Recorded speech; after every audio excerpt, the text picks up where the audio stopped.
नमो अरिहन्ताणं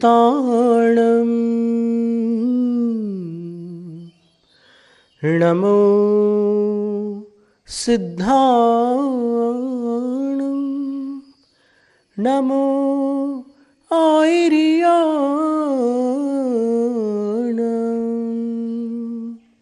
नमो वज्झायाणं नमो लोय सवसाहूणम्।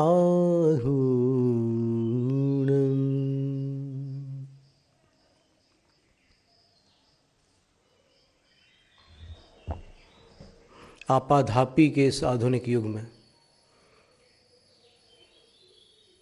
जिनेंद्र वर्णी जी कहते थे, हाय पैसा हाय धन, इसी में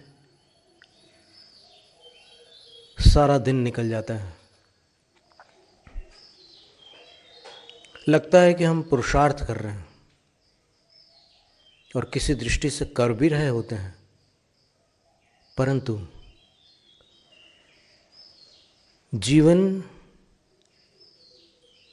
अनेक पहलुओं वाला होता है। केवल आर्थिक पहलू ही जीवन नहीं है, और उसमें यदि पूरी शक्ति लगा दी जाए तो फिर शेष पहलुओं का क्या होगा।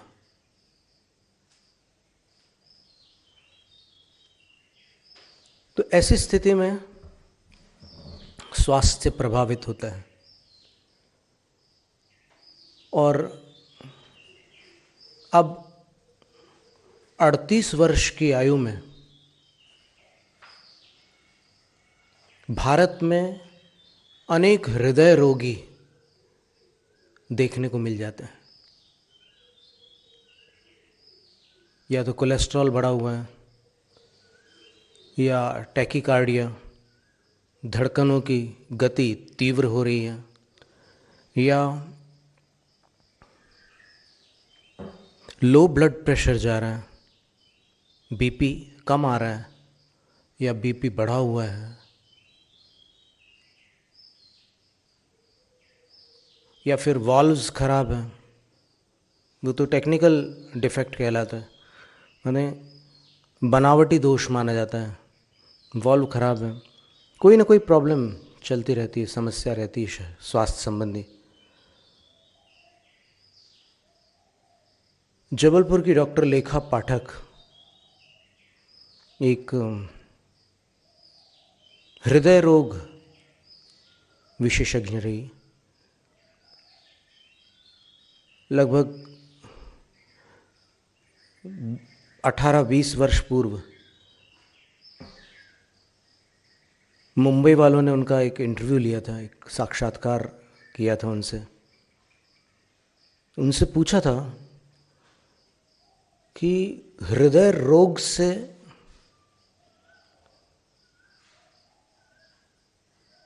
कैसे बचा जाए।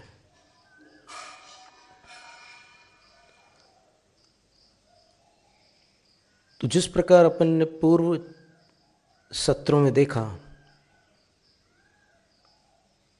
कि सुखी जीवन के लिए 4 सूत्र आवश्यक है। डेल कार्नेगी ने अपनी पुस्तक how to stop worrying and start living में वो 4 सूत्र दिए हैं। तो उसी प्रकार लेखा पाठक ने हृदय रोग से मुक्त होने के लिए 4 सूत्र दिए, पर उन सूत्रों पर अब आगामी सत्र में आएंगे।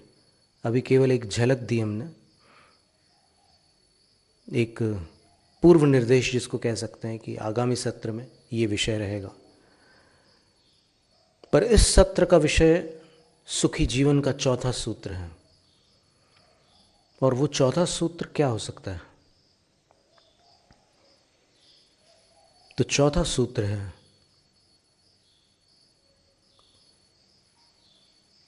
कि जब आपके सामने कोई ग्लास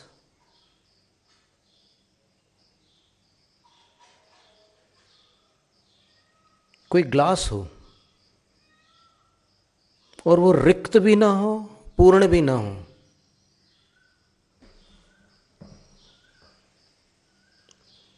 200 ml का ग्लास है, उसमें 100 ml पानी भरा हुआ है,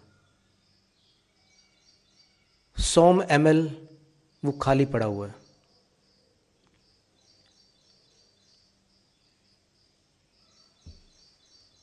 तो एक अभ्यास करना है अपने को अपने जीवन में। ये उपदेश तो बहुत सुनने मिल जाते हैं, लेकिन उपाय नहीं मिल पाते। ये एक उपाय है, ये जीवन जीने के उपाय हैं। तो 100 ml उसमें पानी है, 100 ml खाली है, ग्लास 200 ml का है। तो आपको एक अभ्यास करके अपने ऊपर एक संस्कार डालना है, एक ऐसी आदत बनानी है अपने को कि आप ग्लास को भरा हुआ देखें।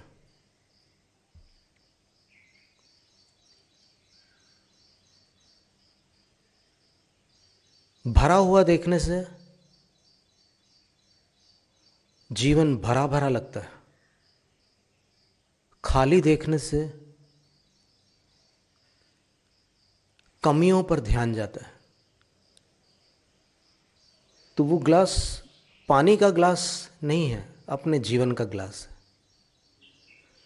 जीवन में बहुत प्रसंग आते हैं, दिन भर कितने सारे लोग मिलते हैं, कितने प्रकार की घटनाएं होती हैं। तो यदि अपन खालीपन देखेंगे कि इसमें ये कमियां हैं, ये बुराइयां हैं, तो कभी चैन से नहीं जी सकते।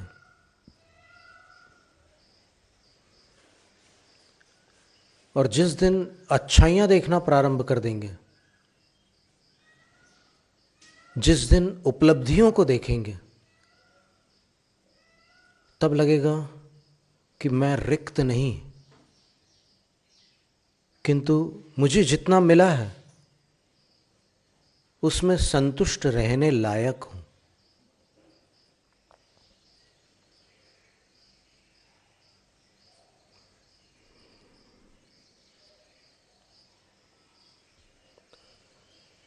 शेरिल रिचर्डसन का एक लेक्चर हमने सुना था।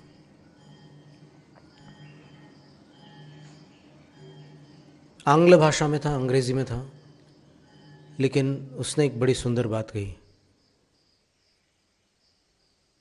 कि हर साल अपने जीवन में कुछ ऐसे सप्ताह आते हैं जब लगता है कि बिजली गुल हो गई है,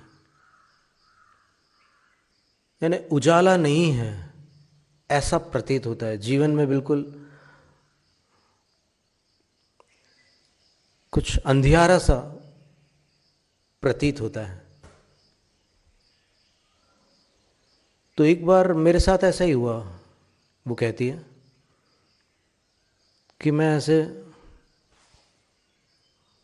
कोहनियों को टेबल पर टिकाकर और चेहरे को हाथों पर टिकाकर ऐसे बैठी हुई थी और अपने ख्यालों में खोई हुई थी। मेरे पति ने आकर पूछा, क्या हो गया, बिजली चली गई क्या?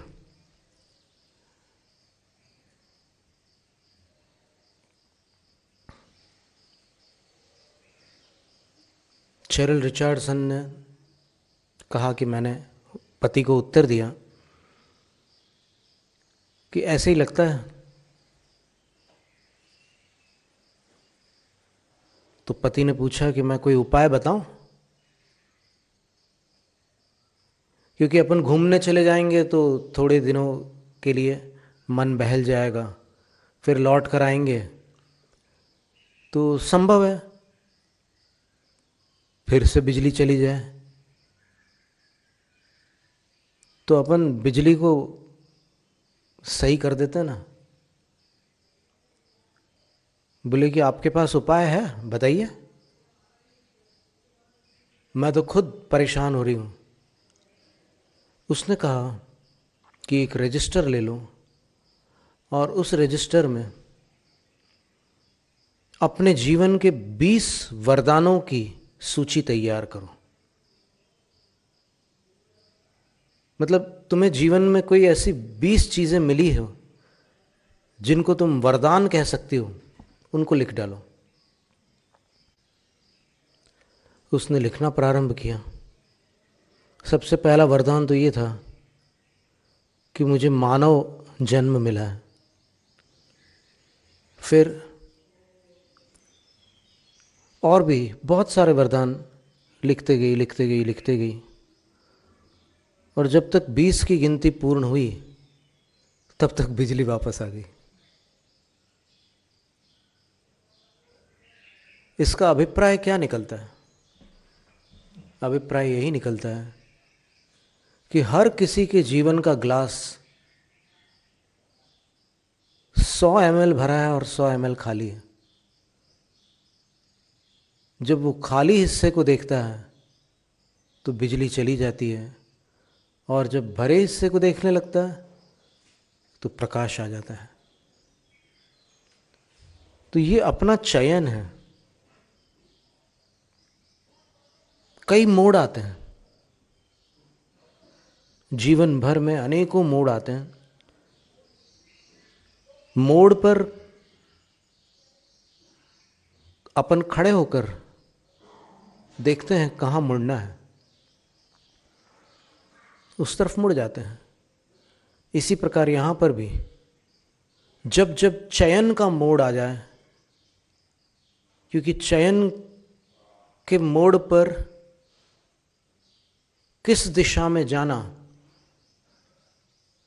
ये केवल अपने हाथ में है। अपने को लगता है कि कुछ दबाव आ रहे हैं इसलिए ऐसा करना पड़ेगा मेरे को, पर सूक्ष्मता से विचार करने पर उन दबावों को भी अपन ने ही अनजाने में अपने भीतर से मौका दिया है।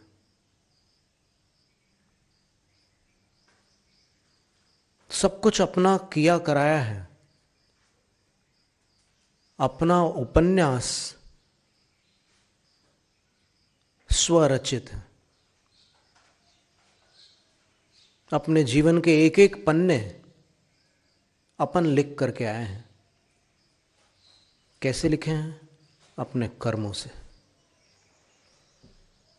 ये कर्मों का गणित बड़ा लंबा चौड़ा है और बड़ा बारीक भी है।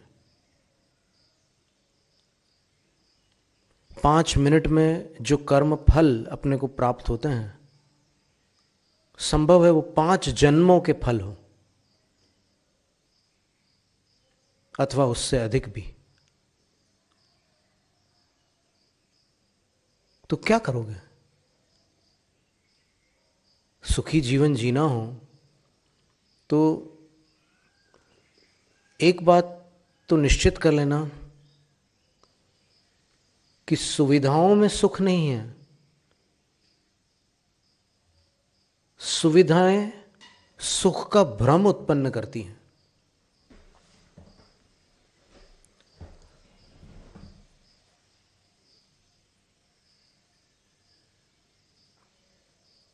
कल एक माँ आई थी, वो अपने बच्चे को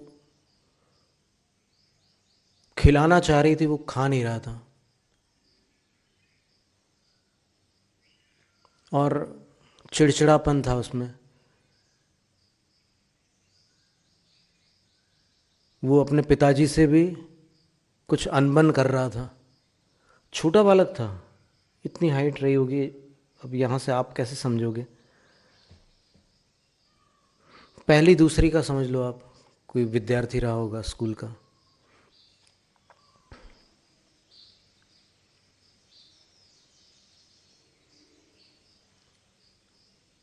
तो अब इसको क्या माना जाए?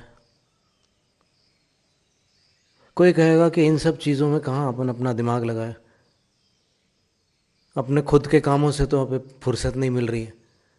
लेकिन ये दुनिया एक खुली किताब है, इसको पढ़ करके अपन अपना रास्ता साफ कर सकते हैं। इसलिए छोटी छोटी घटनाओं पर ध्यान देना आवश्यक होता है, वरना कितनी घटनाएं होती रहती, कौन परवाह करता है। अब एक और बच्चा यहाँ पर है जिसको अगर एक चॉकलेट मिल जाए तो उसकी दिवाली होती है। दोनों बच्चे एक ही प्रांगण में, लेकिन दोनों के जीवन में इतना फर्क क्यों? इस दुनिया में कोई अमीर क्यों, कोई गरीब क्यों? मानव जन्म तो दोनों को मिला, एक को वहां क्यों मिला और एक को यहां क्यों मिला? कोई बीमार क्यों, कोई स्वस्थ क्यों? कोई दुर्बल क्यों, कोई ताकतवर क्यों? कोई यशस्वी क्यों और कोई कलंकित क्यों?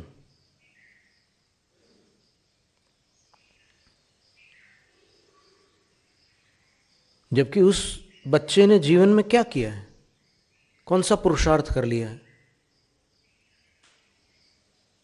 और विज्ञान का ये नियम है, सर आइजैक न्यूटन का गति विषयक तीसरा नियम है, every action has an equal and opposite reaction. The concept of cause and effect.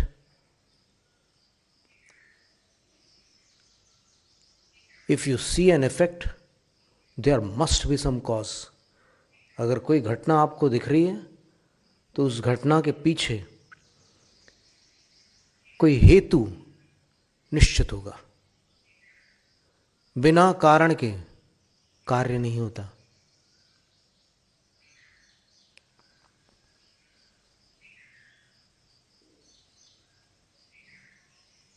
तो फिर ये सारी चीजें जो दुनिया में दिख रही है, उनके पीछे का जो कारण है उसको अपने पुरातन ऋषि मुनियों ने कर्म संज्ञा दी है कि सबके अपने अपने कर्म हैं।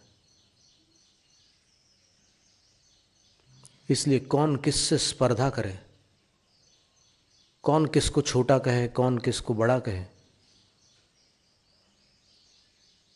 सब अपना अपना पैकेज लेकर के आए हुए हैं। और फिर वो कर्म भी दो प्रकार के हैं, स्थूल रूप से मोटे तौर पर दो प्रकार के हैं। एक तो वो कर्म जो अपन प्रयत्न करके बदल सकते हैं। अपन ने पूर्व में किए हैं कोई कर्म, लेकिन उनको अपन आज प्रायश्चित, तपस्या, जाप्य आदि अनेक अनुष्ठान हैं या परोपकार आदि करके बदल सकते हैं। और कुछ ऐसे कर्म हैं जो पत्थर की लकीर के समान हैं कि वो बदले नहीं जा सकते। चाहे आपको साम्राज्य पद क्यों न मिल रहा हो, वहां से आपको खाली हाथ निकलना पड़ेगा। जैसे श्री राम थे, वो राजा बनने ही वाले थे, पर अकस्मात कोई ऐसा कर्मोदय आ गया।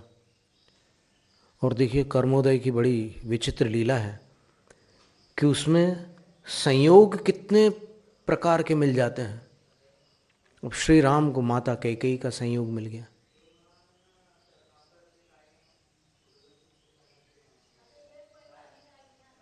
और माता कैकेयी ऐसी माता जो अपने पुत्र से अधिक श्री राम से प्रेम करने वाली,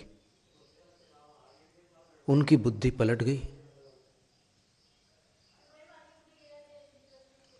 कर्मों की बड़ी विचित्र लीला है।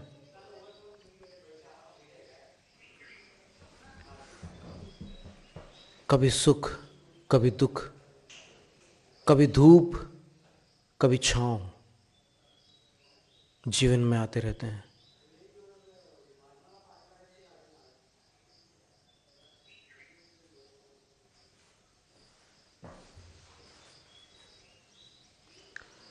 राजा बनने वाले पद विहारी बन गए, रथ विहारी बनने वाले पद विहारी बन गए।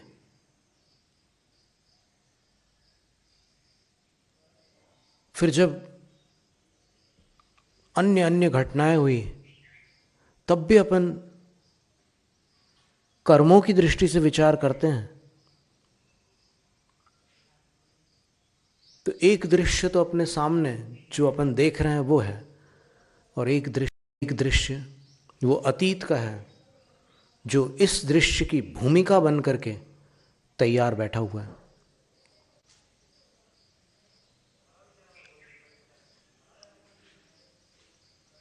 अंदर का अतीत बाहर का वर्तमान है,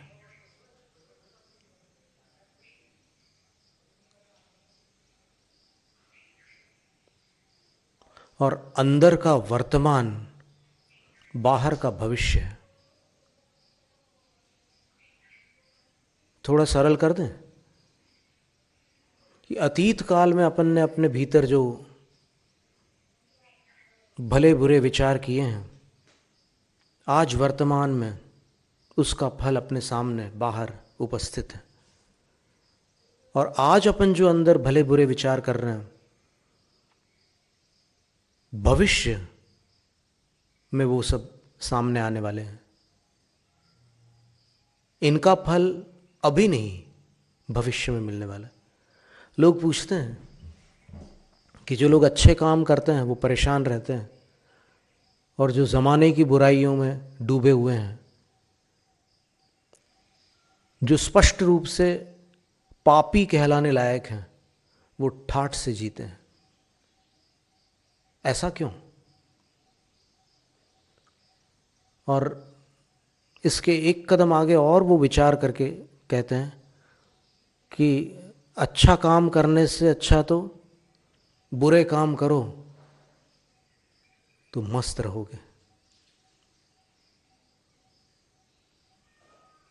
ये इसका नाम है अदूर दृष्टि। अदूर दृष्टि का अर्थ अब दूर तक दृष्टि नहीं डाला, पीछे और आगे की तरफ दृष्टि नहीं है, लेकिन आप केवल कुछ देख करके अधूरा जानकर पूरा निर्णय करने की चेष्टा करना। अधूरे ज्ञान से कभी पूरा निर्णय नहीं होता। किसी सच्चे न्यायाधीश को भी दोनों पक्ष को सुनकर ही न्याय करना पड़ता है। फिर आप किसी व्यसनी को देखकर सुख का निर्णय कैसे कर सकते हैं? और जब ये नियम है जैसी करनी वैसी भरनी,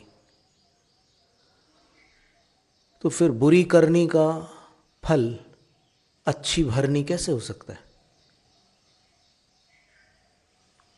आग में हाथ डालने पर ठंडक का अनुभव कैसे हो सकता है? और बर्फ को छूने पर आग कैसे लग सकती है?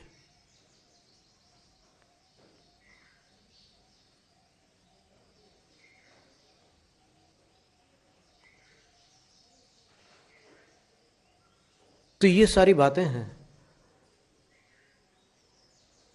तो ये देखना होगा कि कुछ आगे जाकर उनकी क्या दशा होती है। जितने भी व्यसन करने वाले हैं, जिनको पल भर के लिए किसी ने सुखी समझ लिया था, वो अपने निर्णय को अभी अंतिम रूप न देते हुए थोड़ा आगे जा कर के देखें। अस्पताल के सर्जिकल वार्ड में चला जाए,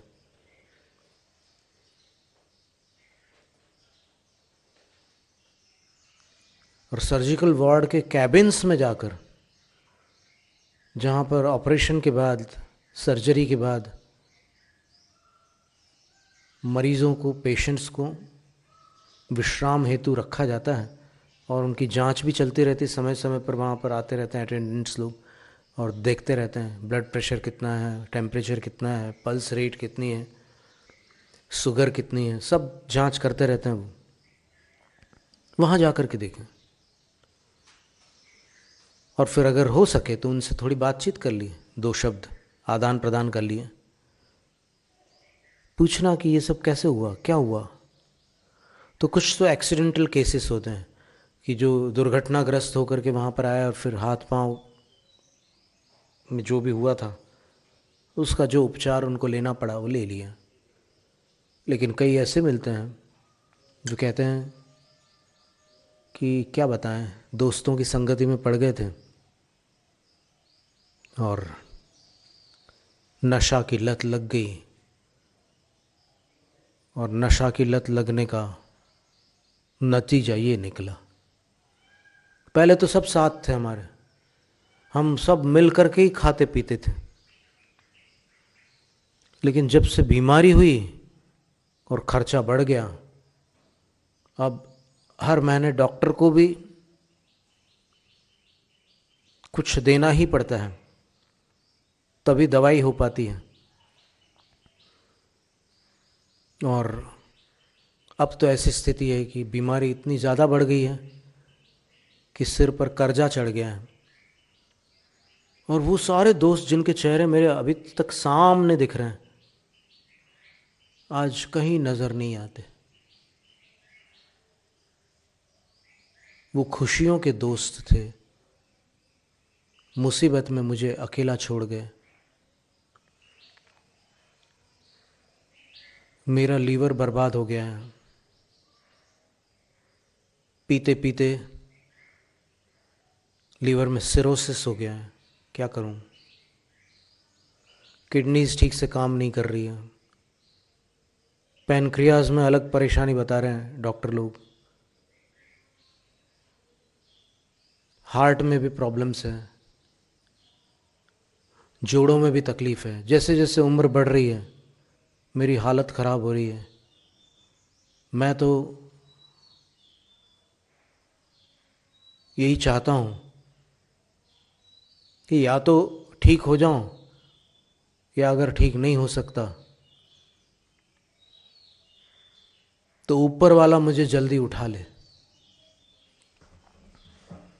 ये बिल्कुल एक कड़वी हकीकत है, एक कटु सत्य है। ऐसा बिल्कुल आपको कैबिन्स में मिलेगा, कई पेशेंट्स के मुख से सुनने मिलेगा। तो अगर आपका वो अंतिम निर्णय होता कि व्यसनी सुखी है, तो फिर ये दृश्य, ये घटना, ये दशा कैसे होती किसी व्यसनी की? व्यसन तत्काल गम को भुलाने में निश्चित रूप से सहायक होते हैं। वो केवल गम को ही नहीं भुलाते, सबको भुला देते हैं उतने समय के लिए। और उतने समय के लिए नशे में वो अपने बच्चों से भी मारपीट कर लेता है, पत्नी से भी, और किसी को भी कुछ भी करके आ जाता है।